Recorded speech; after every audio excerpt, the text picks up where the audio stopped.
Bismillahirrahmanirrahim. Assalamualaikum warahmatullahi wabarakatuh. Selamat pagi anak-anak siswa-siswi kelas 3 SDN Kedaung Kaliang ke-05 pagi. Alhamdulillah, hari ini kita bisa melanjutkan pelajaran kita pendidikan agama Islam dan budi pekerti. Hari ini tema pelajaran kita yaitu sholat kewajibanku. Kalian bisa lihat di buku paket halaman 58. Pelajaran 5, sholat kewajibanku. Allah Subhanahu wa Ta'ala berfirman dalam surat Al-Kautsar ayat 1 sampai 2. Bismillahirrahmanirrahim. Inna a'tainakal kautsar Fasolli li rabbika wanhar.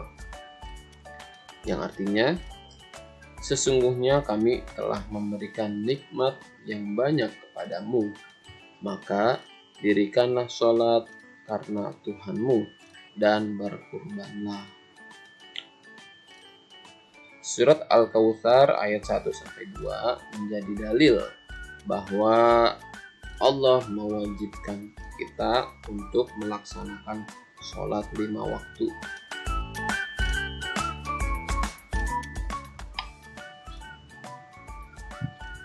Selanjutnya, pengertian sholat. Tadi sebelumnya Bapak udah bilang Allah mewajibkan sholat kepada kita. Lalu, apa sih sholat itu? Sholat secara bahasa artinya doa. Kenapa diartikan doa?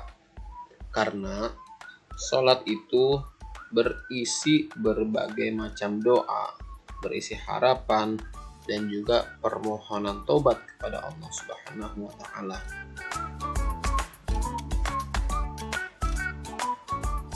Dan juga di dalam sholat banyak baca-bacaan doa, seperti ada doa iftitah, doa kunut, lalu di duduk antara dua sujud berisi doa juga, ketika tahiyat berisi doa, membaca Al-Quran, dan lain sebagainya. Maka secara bahasa, sholat diartikan doa. Lalu secara istilah, sholat artinya serangkaian ucapan dan gerakan tertentu yang diawali dengan takbiratul ihram dan diakhiri dengan salam. Yang artinya, sholat itu sudah ditentukan ucapan dan gerakannya. Kita tidak boleh menambah atau membuat ucapan yang baru, dan juga tidak boleh membuat gerakan-gerakan yang lain selain yang sudah ditentukan oleh Allah Subhanahu wa Ta'ala. Sholat diawali dengan takbiratul ihram, yaitu mengucap Allahu Akbar sambil mengangkat kedua tangan, dan diakhiri dengan salam, yaitu mengucap Assalamualaikum warahmatullah.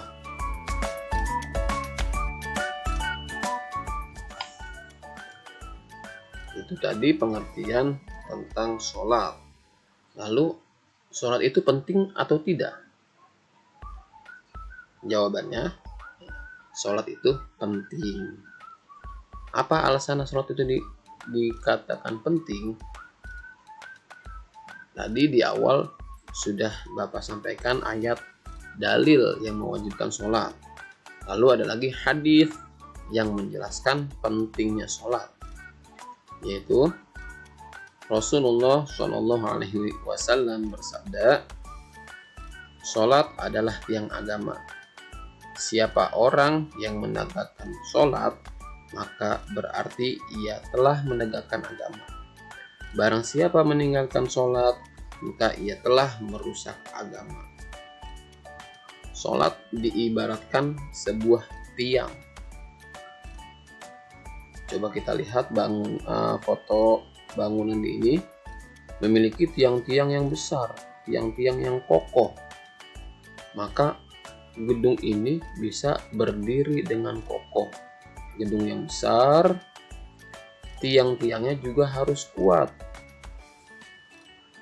coba bayangkan kalau gedung sebesar ini tiangnya kecil, pasti gedungnya akan rubuh.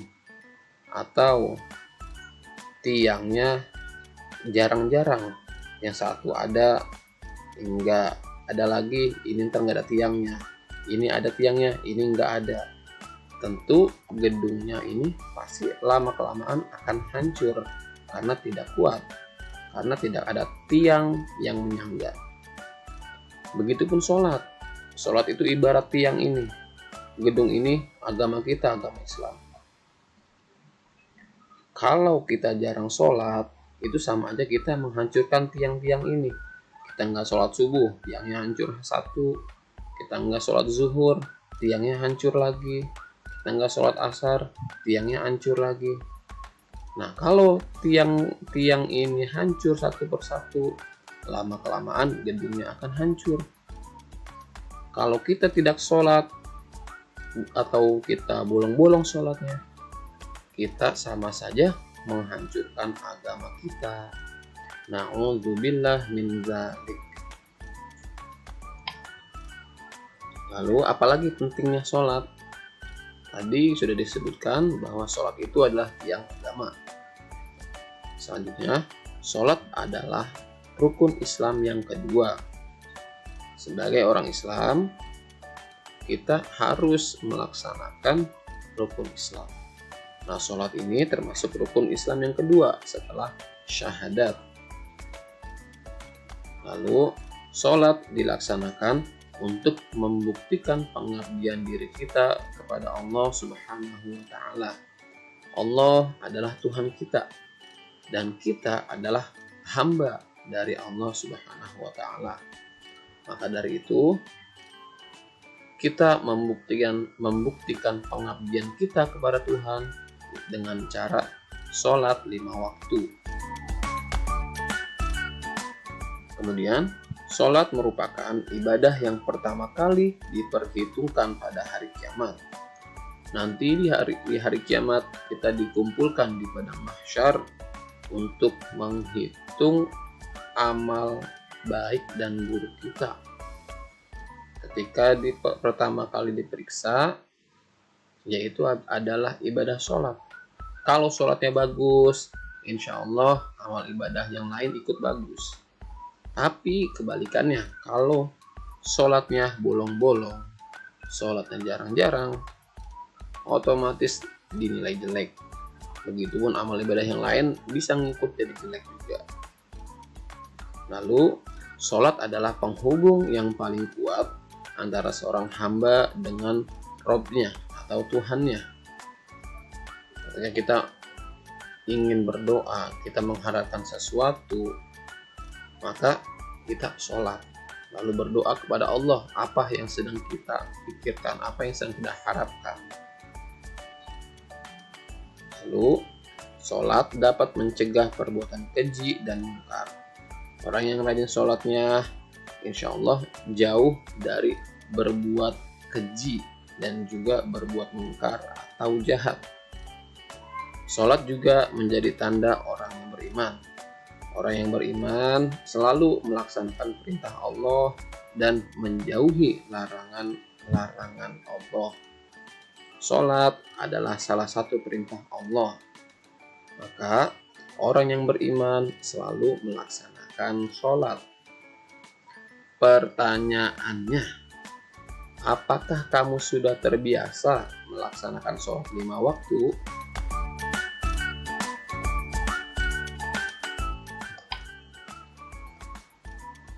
Selanjutnya, waktu sholat. Sholat adalah kewajiban bagi orang-orang mukmin yang sudah ditentukan waktunya. Artinya, sholat itu waktunya sudah ditentukan. Subuh ketika sebelum matahari terbit. Lalu ada zuhur ketika matahari berada tepat di atas kita. Lalu ada asar, waktunya ketika bayang-bayang melebihi bayang diri kita sendiri. Lalu ada maghrib ketika matahari tenggelam. Isya yaitu waktunya setelah hilangnya mega merah.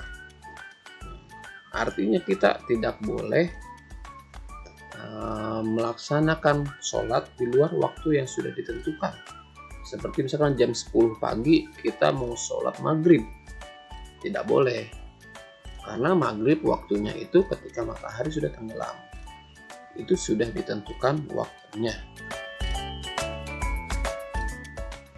Nah, sholat itu dalam sehari semalam ada 5 waktu: subuh, zuhur, asar, maghrib, dan isya. Ini 5 waktu sholat. Alhamdulillah tadi sudah penjelasan tentang pengertian, kemudian pentingnya sholat dan juga waktu sholat. Sekarang bagian tugas. Tugasnya ada di halaman 62. Silakan dikerjakan. Yang memberi tanda centang nomor 1 sampai 7 dan juga ayo berlatih 1 nomor 1 sampai 5. Terima kasih. Jika ada yang mau ditanyakan ataupun dipahami, silakan japri ke Pak Judin. Mari sama-sama kita baca hamdalah untuk menutup pelajaran kita hari ini. Alhamdulillahirabbil alamin. Syukron katsiran ala ihtimamikum. Wassalamualaikum warahmatullahi wabarakatuh.